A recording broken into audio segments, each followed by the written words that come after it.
রাগের মাথায় এই কথা বললেই ঈমান শেষ, জানলে শিবরে উঠবেন, সাবধান। এই 5টি কথা কখনোই বলবেন না। মজা করে বললেও কুফর, মুসলিমদের জন্য ভয়ঙ্কর সতর্কতা। আমরা না জেনেই ঈমান নষ্ট করছি। এই ভিডিও দেখুন, আল্লাহর কসম এ কথাগুলো মুখে আনলেই সর্বনাশ। রাগের মাথায় আমরা অনেক সময় এমন কিছু কথা বলে ফেলি যা ইসলামে মারাত্মক গুনাহ, এমনকি ঈমান নষ্ট হওয়ার কারণ হতে পারে। এই ভিডিওতে জানবেন কোন কথাগুলো বলা সম্পূর্ণ হারাম এবং কিভাবে আমরা নিজেদের ঈমান রক্ষা করতে পারি।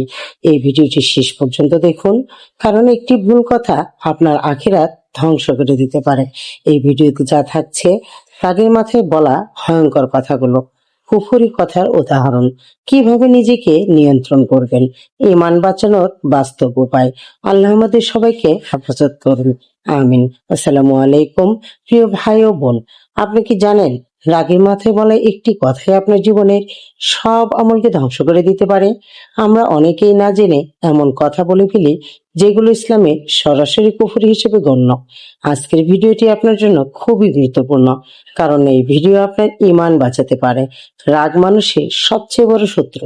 রাগের সময় মানুষ এমন কথা বলে যা সে স্বাভাবিক অবস্থায় কখনো বলতো না।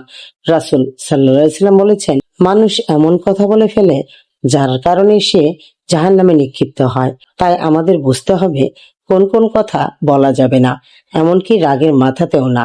আসুন এবার জেনে নিই কোন সেই 5টি ভয়ঙ্কর কথা যা রাগের মাথায় বললেও ঈমান শেষ। 1. আল্লাহ বা দিন নিয়ে অবজ্ঞা করা, যেমন এইসব নামাজ পরে কি হবে, এটা সরাসরি ঈমানের জন্য হুমকি। অনেকেই বলে এইসব নামাজ পড়ে কি হবে, ধর্ম মানলে তো জীবন চলে না। এই ধরনের কথা শুধু ভুল না, এটা ঈমানের জন্য বিপজ্জনক। কারণ ইসলামে আল্লাহর বিধান বা ইবাদতকে ছোট করে দেখা মানে হলো আল্লাহর হুকুমকে অবজ্ঞা করা। কোরআনে আল্লাহ বলেন, যারা দিনকে ঠাট্টা করে তারা ভয়াবহ শাস্তির সম্মুখীন হবে। তাই কখনোই দিন বা ইবাদতকে হালকাভাবে নেওয়া যাবে না। 2. কপাল বা ভাগ্যকে দোষ দেয়া, যেমন আল্লাহ আমার সাথে অন্যায় করেছে, এটা আল্লাহর সিদ্ধান্তের বিরুদ্ধে অভিযোগ। কপাল বা ভাগ্যকে দোষ দেয়া, অনেক সময় কষ্টে আমরা বলি আল্লাহ আমার সাথে অন্যায় করেছে, আমার কপালটাই খারাপ। কিন্তু একজন মুমিন জানে আল্লাহ কখনো অন্যায় করেন না। আমাদের জীবনে যা ঘটে সবই আল্লাহর হিকমতের অংশ। আল্লাহকে দোষ দেওয়া মানে তার সিদ্ধান্তের বিরুদ্ধে অভিযোগ করা, যা ঈমানের সাথে সাংঘর্ষিক। কষ্ট হলেও বলতে শিখুন, আলহামদুলিল্লাহ, আল্লাহ ভালো জানেন। 3. ইসলাম নিয়ে ঠাট্টা করা, মজা করে বললেও এটা কুফরি হতে পারে। ইসলাম নিয়ে ঠাট্টা করা, বন্ধুদের মাঝে, সোশ্যাল মিডিয়া, অনেকে মজা করে ধর্ম নিয়ে জোকস করে, কিন্তু মনে রাখবেন ইসলাম নিয়ে ঠাট্টা করা মজা করেও মারাত্মক গুনাহ। কোরআনে স্পষ্ট বলা হয়েছে, যারা আল্লাহর রাসূল বা দিন নিয়ে হাসি তামাশা করে তারা সীমা অতিক্রম করেছে। তাই মজা বলে কিছুই নেই এখানে, এটা ঈমানের বিষয়। 4.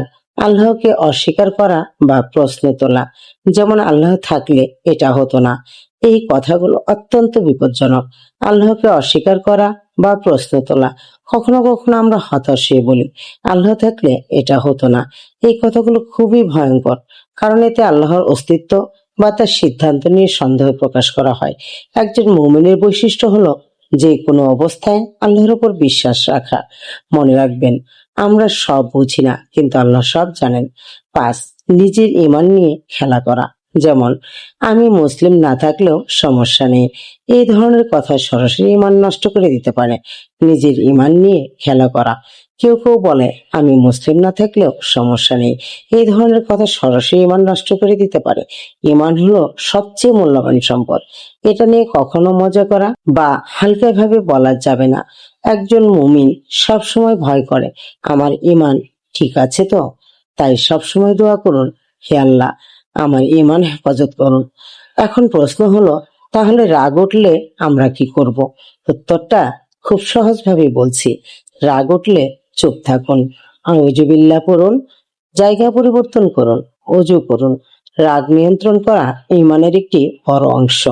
প্রিয় ভাই ও বোন, রাগের মাথায় মজা করে এমন কথা যেন কখনো মুখ থেকে না বের হয়, কারণ একটি কথাই আমাদের আখিরাত নষ্ট করে দিতে পারে। আল্লাহ আমাদের সবাইকে হেফাজত করুন, আমিন। ভাবুন, শুধু একটি কথার কারণে যদি আপনার সব আমল নষ্ট হয়ে যায়, তাহলে কেমন হবে? আজ থেকে নিজেকে বদলান। কথা বলার আগে ভাবুন। আল্লাহ আমাদের সবাইকে এই ভয়ঙ্কর গুনাহ থেকে হেফাজত করুন, আমিন। ভিডিওটি ভালো লাগলে লাইক দিন, শেয়ার করুন, আর ইসলামিক এমন গুরুত্বপূর্ণ ঈমান বাঁচানোর ভিডিও পেতে এখনই সাবস্ক্রাইব করুন। প্রিয় ভাই ও বোনেরা, আজকের মতো এখানে শেষ করছি। দেখা হবে আবার অন্য কোনো দিন, অন্য কোনো ভিডিও নিয়ে, ইনশাআল্লাহ।